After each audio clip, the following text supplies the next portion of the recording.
നമസ്കാരം. NCTV വാർത്തകളിലേക്ക് സ്വാഗതം. ഞാൻ KR ശശികുമാർ. ആദ്യം പ്രധാന വാർത്തകൾ. ബ്ലൂ സ്റ്റാർ ബ്രാൻഡഡ് ഷോറൂമിനൊപ്പം കിച്ചൺ അപ്ലയൻസുകളുമായി Active at Home mobile phone sales and സർവീസിംഗിനായി പ്രത്യേക വിഭാഗം Active at Home NH Puthukkad.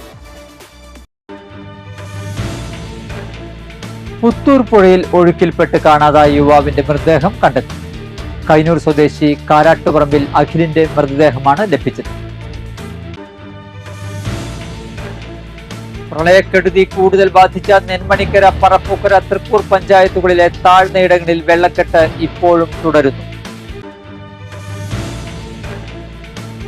Nenmanikkara മടവാക്കരയിൽ മണലിപ്പുഴയോരം ഇടിഞ്ഞു. പറമ്പുകളുടെ വശങ്ങളാണ് പുഴയിലേക്ക് പതിച്ചത്.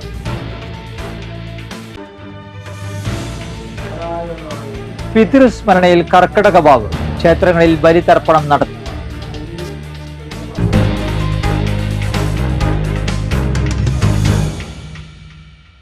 വാർത്തകൾ വിശദമായി. പുത്തൂർ പുഴയിൽ ഒഴുക്കിൽപ്പെട്ട് കാണാതായ യുവാവിന്റെ മൃതദേഹം കണ്ടെത്തി.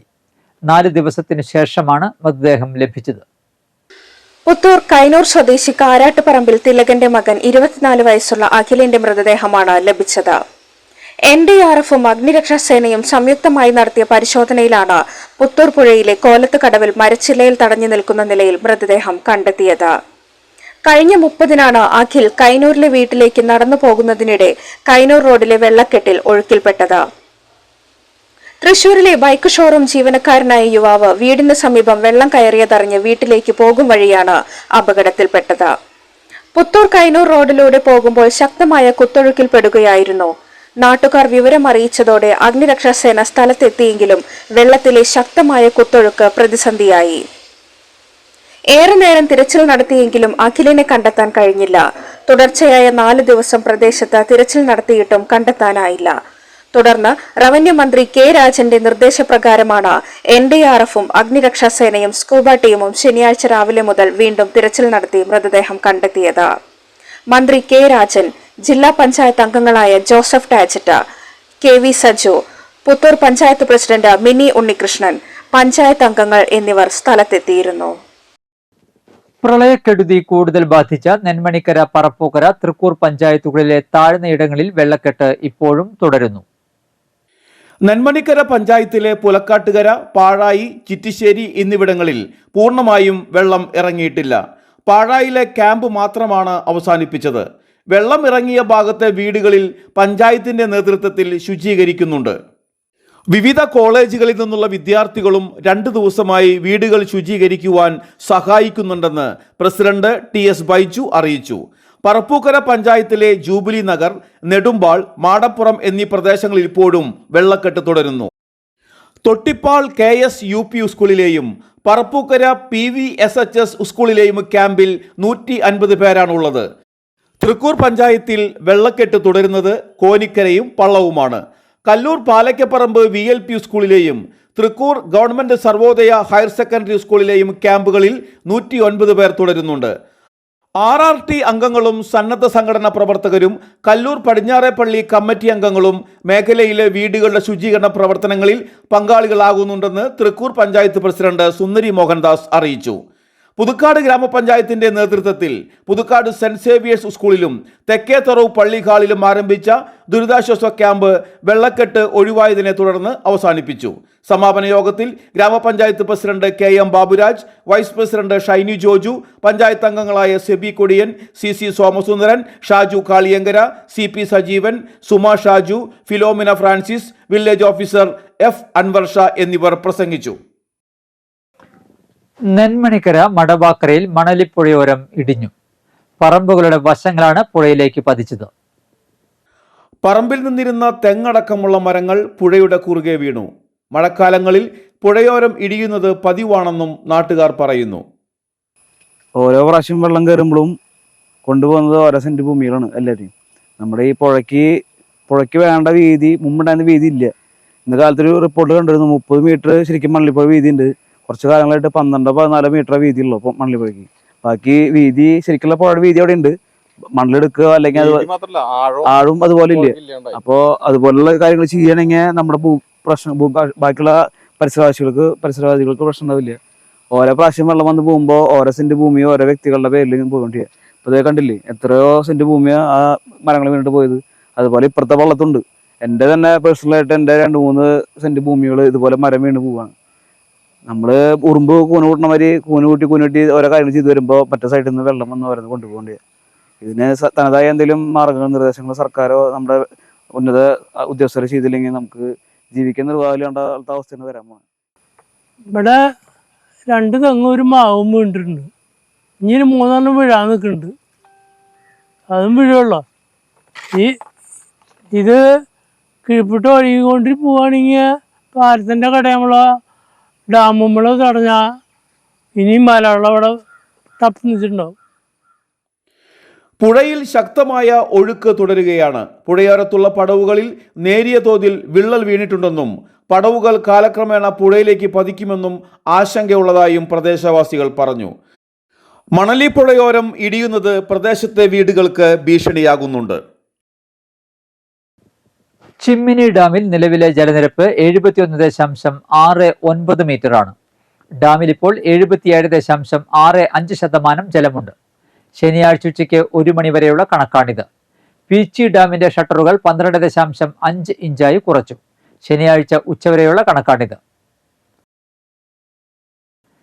പ്രളയം ബാധിച്ച ആമ്പല്ലൂരിലെ വ്യാപാര സ്ഥാപനങ്ങളിൽ കേരള വ്യാപാരി വ്യവസായി ഏകോപന സമിതി ജില്ലാ ഭാരവാഹികൾ സന്ദർശനം നടത്തി. 100ഓളം വ്യാപാര സ്ഥാപനങ്ങളെയാണ് പ്രളയം ബാധിച്ചത്. സ്ഥാപനങ്ങളിലുണ്ടായ നാശനഷ്ടങ്ങൾ ഭാരവാഹികൾ വിലയിരുത്തി. കേരള വ്യാപാരി വ്യവസായി ഏകോപന സമിതി ജില്ലാ പ്രസിഡന്റ് KV അബ്ദുൽ ഹമീദ്, ജില്ലാ general secretary NR Vinod Kumar, ജില്ലാ ട്രഷറർ ജോയി മൂത്തേടൻ, ജില്ലാ വൈസ് പ്രസിഡന്റ് സെബാസ്റ്റ്യൻ മഞ്ഞളി, മണ്ഡലം ജനറൽ കൺവീനർ രഞ്ജിമോൻ, വനിതാ വിംഗ് സംസ്ഥാന വൈസ് പ്രസിഡന്റ് ഫൗസിയ, വനിതാ വിംഗ് മണ്ഡലം chairman Ragi Ranjimon, unit president Joy Pandari, unit general secretary PL Reji, youth wing president KT Pius എന്നിവർ സന്നിഹിതരായി. പ്രളയത്തിനു ശേഷം നിങ്ങളുടെ വീടുകളിലേക്ക് മടങ്ങുമ്പോൾ എന്തൊക്കെ ശ്രദ്ധിക്കണം? സ്പെഷ്യൽ റിപ്പോർട്ടിലേക്ക്. വെള്ളപ്പൊക്കം ബാധിച്ച പ്രദേശങ്ങളിൽ വീടുകളും സ്ഥാപനങ്ങളും ആരോഗ്യ പ്രവർത്തകരുടെ നിർദ്ദേശപ്രകാരം അണുനാശിനി ഉപയോഗിച്ച് വൃത്തിയാക്കിയതിനു ശേഷം മാത്രം ഉപയോഗിക്കുക. ഒറ്റയ്ക്ക് വീട്ടിലേക്ക് മടങ്ങരുത്. മുതിർന്നവർ 2 അതിലധികമോ പേർ ഒരുമിച്ചോ പോകണം. ആദ്യമായി പോകുമ്പോൾ കുട്ടികളെ കൊണ്ടുപോകരുത്. ഒരു കാരണവശാലും രാത്രിയിൽ തിരിച്ചു വീട്ടിലേക്ക് ചെല്ലരുത്. വീടിനകത്ത് ഇഴജന്തുക്കളുടെ സാന്നിധ്യം മുതൽ ഗ്യാസ് ലീക്ക് വരെയുണ്ടാകാം. വ്യക്തി സുരക്ഷയ്ക്കായി മാസ്ക് ധരിക്കുക. കയ്യുറകളും പറ്റുമെങ്കിൽ ചെളിയുടെ നിരപ്പിന് മുകളിലുള്ള ചെരുപ്പുകൾ ഉപയോഗിക്കണം. വീടിന്റെ ജനാലകൾ പുറത്തുനിന്ന് തുറക്കാൻ പറ്റുമെങ്കിൽ അവ തുറന്നിട്ട് കുറച്ചു സമയം കഴിഞ്ഞിട്ട് വേണം അകത്ത് പ്രവേശിക്കാൻ. വീടിനകത്തേക്ക് പ്രവേശിക്കുന്നതിനു മുൻപ് ഇലക്ട്രിക്കൽ മെയിൻ സ്വിച്ച് ഓഫ് ചെയ്യണം. സോളാർ, ഇൻവെർട്ടർ എന്നിവ സ്ഥാപിച്ചവർ മുൻകരുതൽ എടുക്കുക. വീടിന് പുറത്തുനിന്നും പൈപ്പ് വഴിയാണ് ഗ്യാസ് സപ്ലൈ ചെയ്യുന്നതെങ്കിൽ അല്ലെങ്കിൽ ഗ്യാസ് സിലിണ്ടർ വെളിയിലാണെങ്കിൽ അത് ഓഫ് ചെയ്യണം. ഗ്യാസ് ലീക്ക് ഉണ്ടെങ്കിൽ വാതിൽ കുറച്ചുനേരം തുറന്നിട്ടതിനു ശേഷം മാത്രം അകത്തു കയറുക. വീടിനുള്ളിലെ വസ്തുക്കൾ വെള്ളത്തിൽ ഒഴുകി നടന്നിട്ടുണ്ടാകും. ഫാനിന്റെ മുകളിലും മറ്റും തങ്ങി നിൽക്കുന്നവ തലയിൽ വീഴാനുള്ള സാധ്യത മുന്നിൽ കാണണം. വീടിനുള്ളിൽ കയറിയാൽ ഉടൻ ലൈറ്റർ, തീപ്പെട്ടി ഇവ ഉപയോഗിക്കരുത്. ഇലക്ട്രിക്കൽ ഉപകരണങ്ങളുടെ പ്ലഗ് സൂക്ഷിച്ച് ഊരിയിടുക.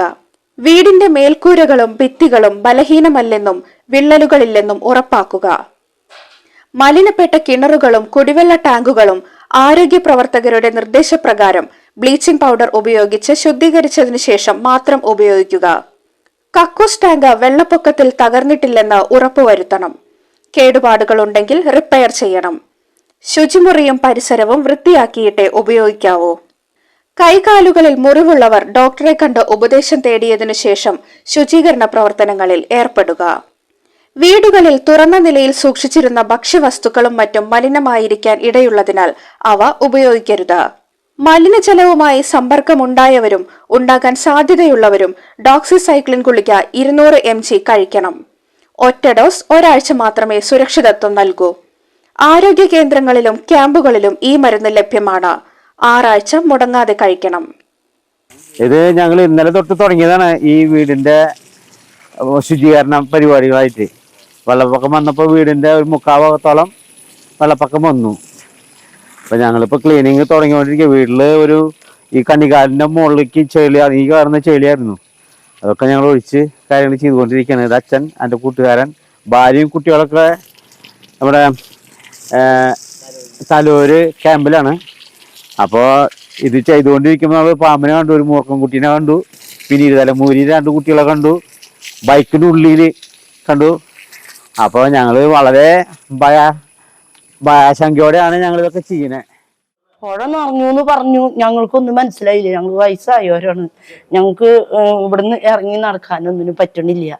അങ്ങനെ ഇരിക്കുന്ന സുപ്രഭാതത്തിൽ ഞാൻ വെട്ടൂരിലിറങ്ങി നോക്കിയപ്പോൾ പുഴയിൽ നിന്ന് വെള്ളം നിറഞ്ഞൊഴുകി വരിക. ഞങ്ങൾക്ക് 2 ആൾക്കും കാര്യം വയ്യാത്ത ഞങ്ങൾക്ക് മക്കളൊന്നും ഇല്ല. അവിടെ മക്കളേക്ക് കല്യാണം കഴിച്ചു കൊടുത്ത് പോയി. ഞങ്ങൾ നടന്ന് മുട്ടിനൊപ്പം വെള്ളത്തിൽ കൂടെ നടന്നു പോയപ്പോൾ ഫയർഫോഴ്സിന്റെ വണ്ടി വന്ന് ഞങ്ങളെ കയറ്റി മണൽക്കേരിക്ക് കൊണ്ടുപോയി. അങ്ങനെ ഞങ്ങൾ അവിടുന്ന് ഞങ്ങളുടെ മക്കളുടെ വീട്ടിൽ പോയി. ഞങ്ങളുടെ വീട്ടിലൊക്കെ കുറെ സാധനങ്ങൾ നശിച്ചു പോയി. ഇതിപ്പോ 2-3 പ്രാവശ്യം 18 വന്നു, അതിൻ്റെ ഇടയിൽ വന്നിട്ട് പിന്നെ മിറ്റ വരെ വന്നു. ഇപ്പൊ അകത്ത് വരെ വന്നു. ഇതേ മോട്ടറിൽ വെള്ളമില്ല. വെള്ളം ഇറങ്ങി തുടങ്ങിയതോടെ ആളുകൾ വീടുകളിലേക്ക് തിരിച്ചു പോകാൻ തുടങ്ങി. വീടുകളിലേക്ക് തിരികെ എത്തുമ്പോൾ കിണറുകൾ ശുദ്ധീകരിക്കുക എന്നത് വലിയൊരു ശ്രമം തന്നെയാണ്. ജലം ശുദ്ധീകരിക്കാൻ ഏറ്റവും നല്ല മാർഗം ക്ലോറിനേഷൻ തന്നെയാണ്. കിണറും ടാങ്കും സൂപ്പർ ക്ലോറിനേഷൻ ചെയ്യുന്നത് എങ്ങനെയെന്ന് നോക്കാം. ഈ വെള്ളം കയറിയ പ്രദേശങ്ങളിൽ നമ്മൾ കുടിവെള്ള കിണറുകളിൽ, അതുപോലെ തന്നെ കുടിവെള്ള സ്രോതസ്സുകളെല്ലാം തന്നെ ബ്ലീച്ചിങ് പൗഡർ ഉപയോഗിച്ച് ക്ലോറിനേഷൻ നടത്തേണ്ടതാണ്. ബ്ലീച്ചിങ് പൗഡർ ഒരു 1000 ലിറ്ററിലേക്ക് നമുക്ക് 5 ഗ്രാം, സൂപ്പർ ക്ലോറിനേഷൻ ആകുമ്പോൾ 5 ഗ്രാം ബ്ലീച്ചിങ് പൗഡറാണ് നമുക്ക് ഓരോ കിണറുകളിലേക്ക് നമുക്ക് ഉപയോഗിക്കാം, 1000 ലിറ്ററിലേക്ക്. അതുപോലെ തന്നെ നമ്മുടെ ഈ വീടുകളിൽ വെള്ളം കയറിയിട്ടുള്ള ഈ പ്രദേശങ്ങളിൽ അഴുക്കുകളൊക്കെ വൃത്തിയാക്കി കളയാനായിട്ട് ആദ്യമായിട്ട് ശുദ്ധജലം ഉപയോഗിച്ച് നമുക്ക് അഴുക്കുകളെല്ലാം വൃത്തിയാക്കി കളഞ്ഞതിന് ശേഷം ബ്ലീച്ചിങ് സൊല്യൂഷൻ ഉപയോഗിച്ചിട്ട് ബക്കറ്റിൽ ബ്ലീച്ചിങ് പൗഡർ കലക്കിയിട്ട് അതിൻ്റെ വെള്ളത്തിൽ തുടച്ചെടുക്കുകയാണ് വേണ്ടത്. അണു നശീകരണം നടത്തുന്നതിന് വേണ്ടിയിട്ട് അതാണ് നമ്മൾ ചെയ്യേണ്ടത്. കൂടാതെ നമ്മൾ ഈ ചെളിയിലും അഴുക്കിലൊക്കെ നടക്കുന്ന ആൾക്കാർ, ഇറങ്ങിയിട്ടുള്ള ആൾക്കാരും ഇറങ്ങാൻ പോകുന്ന ആൾക്കാരും ഈ ശുചീകരണ പ്രവർത്തനങ്ങളുമായിട്ട് മുന്നോട്ട് പോകുന്ന സന്നദ്ധ പ്രവർത്തകരടക്കം ഉള്ള എല്ലാവരും തന്നെ ഡോക്സിസൈക്ലിൻ എന്ന് പറഞ്ഞ ഒരു ഗുളിക, വളരെ ഫലപ്രദമായ വളരെ സുരക്ഷിതമായിട്ടുള്ള ഒരു ഗുളികയാണ് ഡോക്സിസൈക്ലിൻ. ആ ഡോക്സിസൈക്ലിൻ ആഴ്ചയിൽ ഒരിക്കൽ, ഇപ്പോൾ നാളെ പണിക്ക് ഇറങ്ങാൻ പോവുകയാണെന്ന് വെച്ച് കഴിഞ്ഞാൽ തലേദിവസം തന്നെ 24 മണിക്കൂറിന് മുമ്പ് 200 മില്ലി ഡോക്സിസൈക്ലിൻ നിർബന്ധമായും കഴിച്ചിരിക്കേണ്ടതാണ്. മാത്രമല്ല എല്ലാവരും കൈയൊക്കെ സോപ്പും വെള്ളവും ഉപയോഗിച്ച് നന്നായിട്ട് വാഷ് ചെയ്യണം. കുടിക്കാൻ ഉപയോഗിക്കുന്ന വെള്ളം തിളപ്പിച്ച് ആറിയതിന് ശേഷം മാത്രം ഉപയോഗിക്കുക. എന്തെങ്കിലും പനിയോ മറ്റുള്ള അസുഖങ്ങളൊക്കെ വരികയാണെങ്കിൽ അടുത്തുള്ള നമ്മുടെ ഹെൽത്ത് സെൻ്ററിലേക്ക് എത്താനോ അല്ലെങ്കിൽ അടുത്തുള്ള ഒരു ഡോക്ടറെ കാണാനുള്ള സംവിധാനം എടുക്കേണ്ടതാണ്. പനിയുള്ളവർ എത്രയും പെട്ടെന്ന് തന്നെ വാർഡ് മെമ്പറോ അല്ലെങ്കിൽ നമ്മുടെ ആരോഗ്യ പ്രവർത്തകരോ ആശാപ്രവർത്തകരോ മുഖാന്തരം അറിയിക്കാനുള്ള ഒരു സംവിധാനങ്ങൾ ചെയ്യേണ്ടതാണ്. 1000 ലിറ്റർ വെള്ളത്തിന് 5 ഗ്രാം എന്ന കണക്കിൽ ബ്ലീച്ചിങ് പൗഡർ ഉപയോഗിക്കാം. ഒരു ബക്കറ്റിൽ ആവശ്യമായ ബ്ലീച്ചിങ് പൗഡർ അളന്നെടുത്ത് കുറച്ച് വെള്ളം ചേർത്ത് ഒരു പേസ്റ്റ് പരുവത്തിലാക്കുക. ബക്കറ്റിൻ്റെ 1/4 ഭാഗം വെള്ളം നിറച്ച് നന്നായി കലക്കിയ ശേഷം 10 മുതൽ 15 മിനിറ്റ് വരെ ബക്കറ്റ് അനക്കാതെ വയ്ക്കുക. മുകളിലെ തെളിഞ്ഞ വെള്ളം കിണറിലെ തൊട്ടിയിലേക്ക് ഒഴിച്ച് അത് താഴേക്കിറക്കി വെള്ളത്തിൽ താഴ്ത്തി നന്നായി ഇളക്കി ചേർക്കണം. 1 മണിക്കൂറിന് ശേഷം മാത്രം ഈ കിണർ വെള്ളം ഉപയോഗിക്കുക. ശേഖരിച്ചു വെച്ച വെള്ളം ശുദ്ധമാക്കുന്ന വിധം. ശേഖരിച്ചു വെച്ച വെള്ളം ശുദ്ധമാക്കാൻ ആദ്യം 5% വീര്യമുള്ള ക്ലോറിൻ ലായനി തയ്യാറാക്കുക. 15 ഗ്രാം ബ്ലീച്ചിങ് പൗഡർ 1/2 ഗ്ലാസ് വെള്ളത്തിൽ കലർത്തി 15 മുതൽ 20 മിനിറ്റ് നേരം അനക്കാതെ വെക്കണം. തെളിഞ്ഞു വരുന്ന വെള്ളം ക്ലോറിൻ ലായനിയായി ഉപയോഗിക്കാം. കുടിവെള്ളം അണുവിമുക്തമാക്കാൻ 1 ലിറ്റർ വെള്ളത്തിന് 8 തുള്ളി, അതായത് 0.5 മില്ലി ക്ലോറിൻ ലായനി ഉപയോഗിക്കാം. ക്ലോറിൻ 20 ലിറ്റർ വെള്ളത്തിന് 1 ക്ലോറിന് ഗുളിക എന്ന രീതിയിലും ഉപയോഗിക്കാം. 1 മണിക്കൂറിന് ശേഷം ഈ വെള്ളം കുടിക്കാം. വയനാടിനെ സഹായിക്കാൻ മുഖ്യമന്ത്രിയുടെ ദുരിതാശ്വാസ നിധിയിലേക്ക് പണം കൈമാറി വിൻകോസ്റ്റ് ഗ്രൂപ്പ്. കെ രാമചന്ദ്രൻ MLAക്ക് 50,000 രൂപ വിൻകോസ്റ്റ് ഗ്രൂപ്പ് കൈമാറി. പറപ്പൂക്കര ഗ്രാമപഞ്ചായത്ത് president EK Anoop, Wincoast chairman KC Pradeep, managing director KV Sivakumar, executive director VV Rajesh, KM Vijayaraghavan, MR Vijayaraghavan, MR Rappai, PL Babu, Rajitha Muraleedharan, KM Siddharthan, NK Joy എന്നിവർ സന്നിഹിതരായി. കാരണം ഓരോ കാലഘട്ടത്തിലും നമുക്ക് ഒരുപാട് ബുദ്ധിമുട്ടുകൾ അനുഭവിക്കുന്നു. പക്ഷെ അപ്പോഴൊക്കെ നമ്മുടെ സർക്കാർ കക്ഷി രാഷ്ട്രീയത്തിനും മറ്റു ജാതി മത ചിന്തകൾക്ക് അതീതമായി പ്രവർത്തിക്കുന്നു. അതോടൊപ്പം തന്നെ നമ്മുടെ കേരളത്തിലെ ജനങ്ങളും വിൻകോസ്റ്റും എല്ലാ അവഘട്ടങ്ങളിലും മാറക്കണ്ണൻ തന്നാലാവുന്നത് പോലെ എല്ലാ പ്രതിസന്ധി ഘട്ടങ്ങളിലും ഈ ഇതിൽ നമ്മൾ ഒത്തുചേരാറുണ്ട്. ആ സമയത്ത് പോലെ തന്നെ ഈ ഒരു അവഘട്ടത്തിലും ഞങ്ങൾക്ക് കഴിയാവുന്നത്.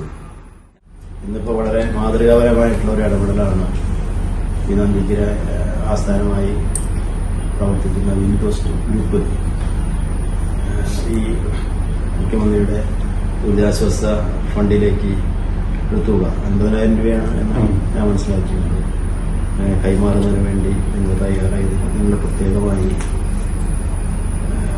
അഭിനന്ദിക്കുകയാണ്.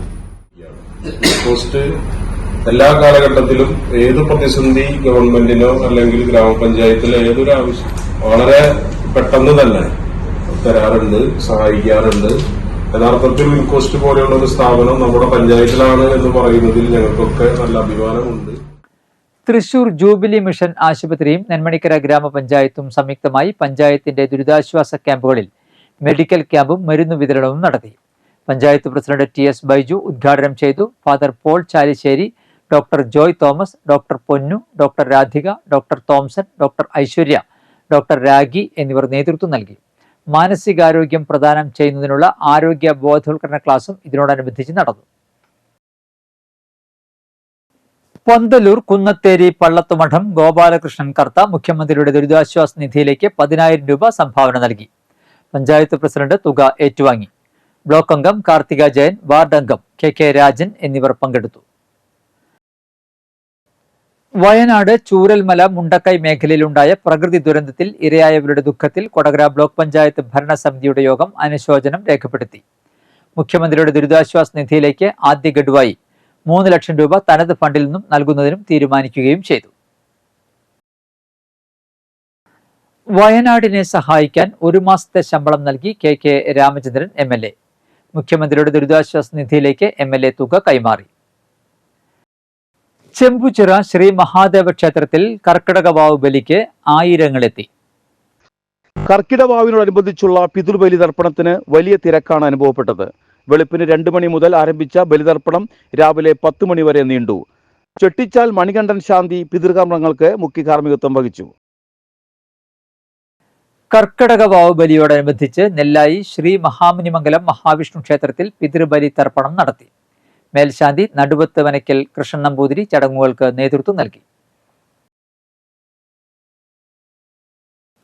കർക്കിടകവാവിനോടനുബന്ധിച്ച് പുത്തൻകാട് മുത്താരുകുന്ന് ശ്രീ മൂത്താര് ഭഗവതി ക്ഷേത്രത്തിൽ ബലിതർപ്പണ ചടങ്ങുകൾ നടത്തി. ഗണപതി ഹോമം, തിലഹോമം എന്നിവയും നടന്നു. ചടങ്ങുകൾക്ക് ക്ഷേത്രം മേൽശാന്തി സലേഷ്, കീഴ്ശാന്തിമാരായ ആകാശ്, ഋഷികേഷ് എന്നിവർ കാർമ്മികത്വം വഹിച്ചു. ക്ഷേത്രം രക്ഷാധികാരി Biji Kalladathil, president Sineesh Pullanickal, secretary Krishnakumar Koppayil, treasurer Nithin Veliyathuparambil, മറ്റു കമ്മിറ്റി അംഗങ്ങൾ എന്നിവർ നേതൃത്വം നൽകി. ബലിതർപ്പണത്തിൽ നിന്ന് കിട്ടിയ മുഴുവൻ വരുമാനവും വയനാട്ടിലെ പ്രകൃതി ദുരന്തത്തിലേക്ക് സഹായമായി നൽകുമെന്നും ക്ഷേത്രം ഭരണസമിതി അറിയിച്ചു. രാമായണ മാസത്തോടനുബന്ധിച്ച് ഓഗസ്റ്റ് 11 ഞായറാഴ്ച ക്ഷേത്രത്തിൽ അഷ്ടദ്രവ്യ മഹാഗണപതി ഹോമവും ആനയൂട്ടും അന്നദാനവും ഉണ്ടായിരിക്കുന്നതാണ്. മോഷ്ടിച്ച കാറുമായി വന്ന യുവാവിനെ പുതുക്കാട് പോലീസ് പിടികൂടി. ആലപ്പുഴ അരൂക്കുറ്റി പെരിങ്ങാട്ട് വീട്ടിൽ 28 വയസ്സുള്ള ഫൈസലിനെയാണ് പോലീസ് സാഹസികമായി പിടികൂടിയത്.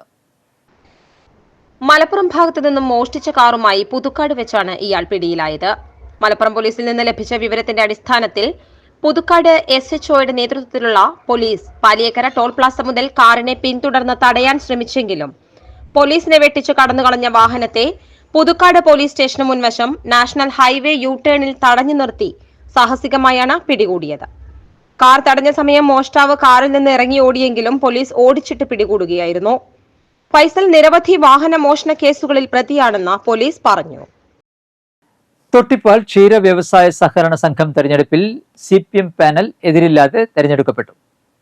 7-അംഗ ഭരണസമിതിയിൽ KV Rajan, Ramani അയ്യപ്പക്കുട്ടി, KV Valsalan, Sunil Pulikkal, KV Reesan, Sulochana ഓമന എന്നിവരെ എതിരില്ലാതെയായിരുന്നു തെരഞ്ഞെടുത്തത്. KV രാജൻ പ്രസിഡന്റായും രമണി അയ്യപ്പക്കുട്ടിയെ വൈസ് പ്രസിഡന്റായും തെരഞ്ഞെടുത്തു.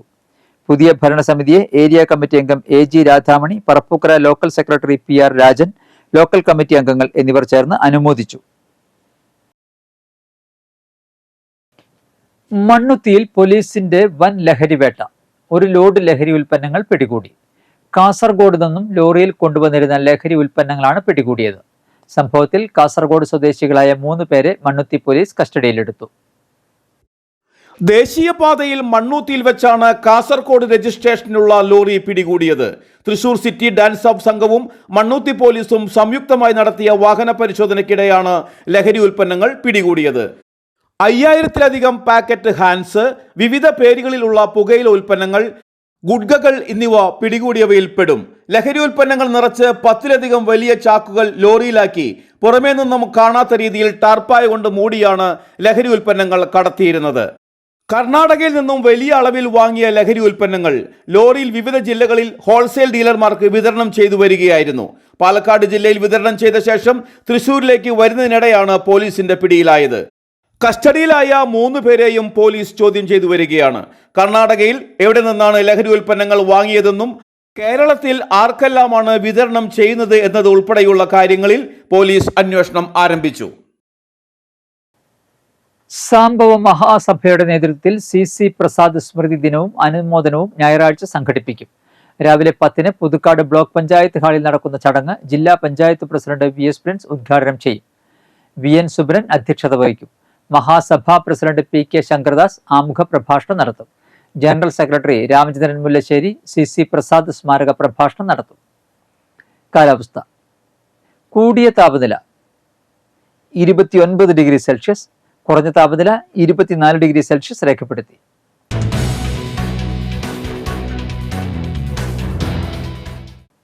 Thrikkur government Sarvodaya higher secondary സ്കൂളിൽ HS വിഭാഗത്തിൽ UPST തസ്തികയിൽ താൽക്കാലികമായി ഒഴിവുണ്ട്. നിശ്ചിത യോഗ്യതയുള്ള ഉദ്യോഗാർത്ഥികൾ അസൽ സർട്ടിഫിക്കറ്റുകളും കോപ്പികളും സഹിതം ഈ മാസം 8-ന് രാവിലെ 11-ന് HS വിഭാഗം ഓഫീസിൽ ഇന്റർവ്യൂവിന് ഹാജരാകണം. കൂടുതൽ വിവരങ്ങൾക്ക് ഇമെയിൽ വിലാസവുമായി ബന്ധപ്പെടുക. വിലാസം ghstrikkur@gmail.com. ചാലക്കുടി മോഡൽ റെസിഡൻഷ്യൽ സ്കൂളിൽ ജൂനിയർ പബ്ലിക് ഹെൽത്ത് നഴ്സിനെ താൽക്കാലികാടിസ്ഥാനത്തിൽ നിയമിക്കുന്നു. പ്രായപരിധി 2024 ജനുവരി 1-ന് 18-നും 44-നും മധ്യേ. നിയമനം ലഭിക്കുന്നവർ സ്ഥാപനത്തിൽ താമസിച്ച് ജോലി ചെയ്യണം. ഈ മാസം 12-ന് വൈകിട്ട് 5-നകം ട്രൈബൽ ഡെവലപ്മെന്റ് ഓഫീസ് 1-ാം നില mini civil station Chalakudy PO Thrissur 680307 എന്ന വിലാസത്തിൽ അപേക്ഷകൾ ലഭ്യമാകണം. ബന്ധപ്പെടേണ്ട ഫോൺ നമ്പറുകൾ: ആദ്യ നമ്പർ 048029604000, അടുത്ത നമ്പർ 048027061000. ഇന്നത്തെ സ്വർണ്ണവില: സ്വർണം ഗ്രാമിന് 6450 രൂപ, പവന് 51,840 രൂപ.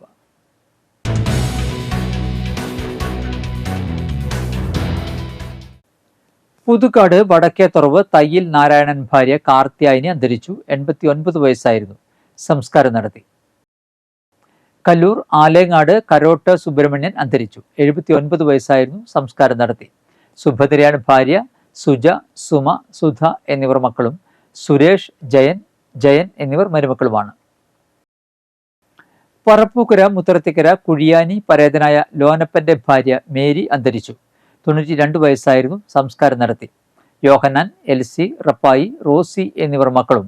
മേഴ്സി, മിൻസി പരേതരായ കുഞ്ഞുമോൻ, പാപ്പച്ചൻ എന്നിവർ മരുമക്കളുമാണ്. കൊടകര വിവേകാനന്ദ ട്രസ്റ്റിന്റെ ചെയർമാനും ക്രീഡാഭാരതിയുടെ സംസ്ഥാന ഭാരവാഹിയുമായ നെല്ലായിക്കുന്നത്ത് മനക്കൽ NP മുരളിയുടെ മകൻ നവനീത് അന്തരിച്ചു. 24 വയസ്സായിരുന്നു. സംസ്കാരം നടത്തി. പ്രധാന വാർത്തകൾ ഒരിക്കൽ കൂടി. ബ്ലൂ സ്റ്റാർ ബ്രാൻഡഡ് ഷോറൂമിനൊപ്പം കിച്ചൺ അപ്ലയൻസുകളുമായി Active at Home mobile phone sales and സർവീസിംഗിനായി പ്രത്യേക വിഭാഗം. Active at Home, NH Puthukkad. Puthur പുഴയിൽ ഒഴുക്കിൽപ്പെട്ട് കാണാതായ യുവാവിന്റെ മൃതദേഹം കണ്ടെത്തി. കൈനൂർ സ്വദേശി കാരാട്ടുപറമ്പിൽ അഖിലിന്റെ മൃതദേഹമാണ് ലഭിച്ചത്. പ്രളയക്കെടുതി കൂടുതൽ ബാധിച്ച നെന്മണിക്കര, പറപ്പൂക്കര, തൃക്കൂർ പഞ്ചായത്തുകളിലെ താഴ്ന്നയിടങ്ങളിൽ വെള്ളക്കെട്ട് ഇപ്പോഴും തുടരുന്നു. നെന്മണിക്കര മടവാക്കരയിൽ മണലിപ്പുഴയോരം ഇടിഞ്ഞു. പറമ്പുകളുടെ വശങ്ങളാണ് പുഴയിലേക്ക് പതിച്ചത്.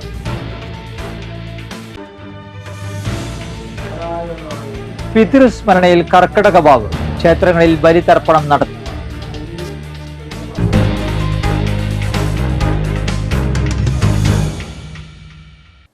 ബുള്ളറ്റിൻ പൂർണ്ണമാകുന്നു. പുതുക്കാട് മേഖലയിലെ പ്രധാന സംഭവങ്ങളുടെ വാർത്താ ക്ലിപ്പുകളും ഡെയിലി ന്യൂസും NCTV ന്യൂസ് എന്ന യൂട്യൂബ് ചാനലിൽ ലഭ്യമാണ്. ന്യൂസ് ബുള്ളറ്റിന്റെ പ്രീമിയർ സംപ്രേഷണം എല്ലാ ദിവസവും രാത്രി 10-ന്. പുതുക്കാട് നിയോജക മണ്ഡലം, കൊടകര ബ്ലോക്ക് പഞ്ചായത്ത് പരിധികളിലെ സമഗ്ര വാർത്തകൾ അറിയാൻ NCTV ന്യൂസ് എന്ന യൂട്യൂബ് ചാനൽ സബ്സ്ക്രൈബ് ചെയ്യുക. നമസ്കാരം.